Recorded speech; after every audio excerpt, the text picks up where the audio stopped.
So public demand तो क्या बोलती है पब्लिक? महेश खंडाल, भाई please please make dean Ambrose life story. मतलब मेक तो मैंने अपनी तरफ से लगा दिया, डीन एम्ब्रोज की लाइफ स्टोरी के ऊपर वीडियो बनाने को भाई बोल रहे हैं। वैसे इस भाई को मैं जानता हूँ, इस भाई ने बहुत सारे कमेंट अच्छे अच्छे करे हैं, कुछ बुरे भी करे। बुरे कमेंट्स का तो क्या ही बोले, बट भाई डिमांड कर रहा है डीन एम्ब्रोज के ऊपर और पब्लिक की भी काफी डिमांड है इसके ऊपर, तो वीडियो बनाते हैं।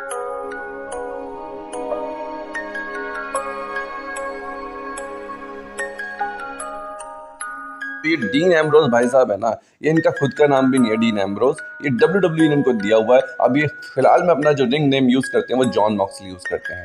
डीन एम्ब्रोज को बचपन से ही नशे की लत लगी हुई थी एंड इन्होंने अपना स्कूल ड्रॉप आउट करके इन्होंने पूरा ध्यान रेसलिंग में दिया था।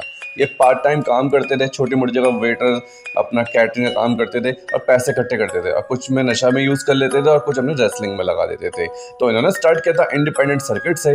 बीच में WWE में भी ट्राई आउट का मौका मिला था, कुछ मैचेस में ये WWE में दिखाई दिए थे। इनकी परफॉर्मेंस जो है ऑडियंसेस को पसंद नहीं आई थी। पसंद क्या आएगी, मतलब ऐसा फेस लेके जाएंगे तो कौन ही पसंद करेगा।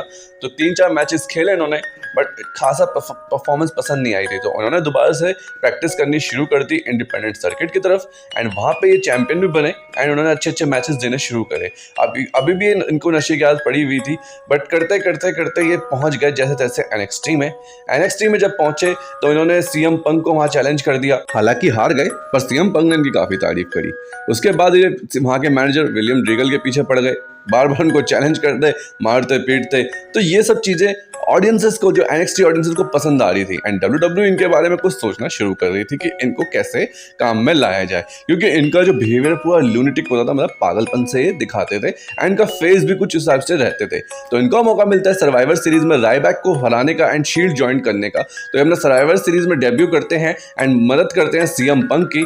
ऑलमोस्ट पूरे साल इन्होंने CM पंक की चैंपियनशिप बचवाई शील्ड लोगों ने, एंड शील्ड लोग तो पता ही भाई लोग जब मूड में आए थे तो कैसे क्या कर देते हैं। तो शील्ड के साथ इनकी परफॉर्मेंस बढ़िया रहती है। एक ये इंडिपेंडेंट अपना नाम भी बना रहे होते हैं, Seth Rollins and dean Ambrose.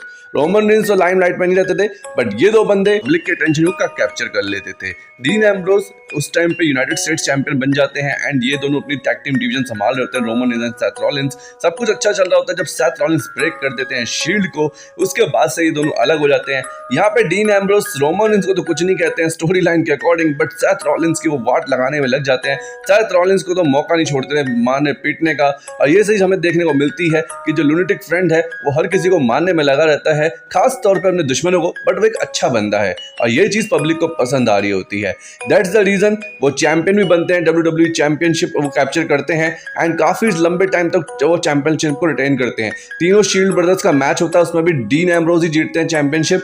तो पब्लिक की नजर में हीरो बन जाते हैं डीन एम्ब्रोज। अब डीन एम्ब्रोज की यहाँ पे अच्छी खासी चल रही होती है, अपनी बेस्ट से बेस्ट परफॉर्मेंस दे रहे होते हैं, बट वहीं पे विंस मैकमैन अब रोमन रेंस के लिए सोचना शुरू कर देते हैं, क्योंकि ब्रॉक लेसनर वाले इंसिडेंट में जब सेथ रॉलिंस कैप्चर कर लेते हैं वो टाइटल, तो उसके बाद से रोमन रेंस को बूज मिलने शुरू हो रहे होते हैं। तो उसके चलते रोमन रेंस को पुशअप मिलना शुरू हो जाता है इनडायरेक्टली, एंड डीन एम्ब्रोज उसी डर्रे पे चल रहे होते हैं जैसे वो पहले चल रहे होते हैं। लूनेटिक फ्रेंड अपना जो टाइटल लेके पहुंच जाते हैं स्मैकडाउन एंड स्मैकडाउन में उनकी फ्यूडिंग दिखाई जाती है एजे स्टाइल के ऊपर। एजे स्टाइल भी एक अच्छे प्लेयर हैं, तो एजे स्टाइल के साथ उनकी कॉमेडी दिखाई जाती है जो फैंस को काफी ज्यादा पसंद आती है। इनफैक्ट मुझे भी बहुत पसंद आती है जब वो एजे स्टाइल को परेशान कर देते। साथ ही साथ रेने इनसे काफी अट्रैक्ट हो जाती है उस टाइम पे, क्योंकि ये इतने क्यूट एंड स्मार्ट होते हैं उस टाइम पे। बट डीन एम्ब्रोज के लिए मुश्किल तब शुरू हो जाती है जब शील्ड यूनाइट हो जाती है एंड तीनों भाई लोग फिर से मिल जाते हैं। ऑडियंस को तो ये पसंद आते हैं, बट उसके साथ साथ जब रोमन रेंस बीच में चले जाते हैं, क्योंकि उनको कैंसर की बीमारी फिर से आ गई होती है, तो वो बोल देते हैं कि मैच में आगे खेल नहीं पाऊंगा क्योंकि मेरे को दोबारा से ल्यूकेमिया आ गया है। रोमन रेंस अपना टाइटल ड्रॉप कर देते हैं एंड फाइनली सेथ के साथ इनकी जो फ्यूडिंग है वो शुरू हो जाती है। सर्वाइवर सीरीज का मैच तो कर्ट एंगल को करवा देते हैं, बट अब इनके हील टर्न की बारी आती है डीन एम्ब्रोज की।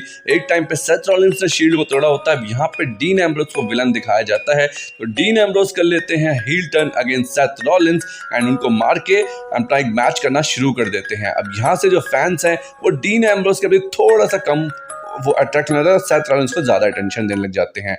हालांकि जो डीन एम्ब्रोज है ये मैच को वो हार जाते हैं, बट उसके बाद से जो उनका कॉन्ट्रैक्ट है वो नियर एक्सपायर होने लग जाता है एंड उनकी जो मैच की बुकिंग है WWE बहुत ख़राब करने लग जाती है, क्योंकि फैंस अभी भी डीन एम्ब्रोस को पसंद कर रही होती है, पर उसके बावजूद भी कॉन्ट्रैक्ट नियर होता है एक्सपायर के लिए एंड डीन एम्ब्रोस की अपनी शर्तें होती हैं कि मुझे इस अकॉर्डिंग चाहिए, जैसे रोमन रेंस को मिल रहा था उस टाइम पे, तो वो चीज़ वो एक्सेप्ट करते हैं WWE से, जिसमें WWE डिनाई कर देती है एंड ये चले जाते हैं AEW के ऊपर। AEW में चैंपियन भी बन चुके हैं एंड अभी तक सब कुछ इनका सही चल रहा है, बट अगर वो WWE में रिटर्न करते हैं तो WWE इनकी बात मानेगी, उनके जो वो है टर्म्स एंड कंडीशन को पूरा करेगी नहीं करेगी वो देखने वाली बात है।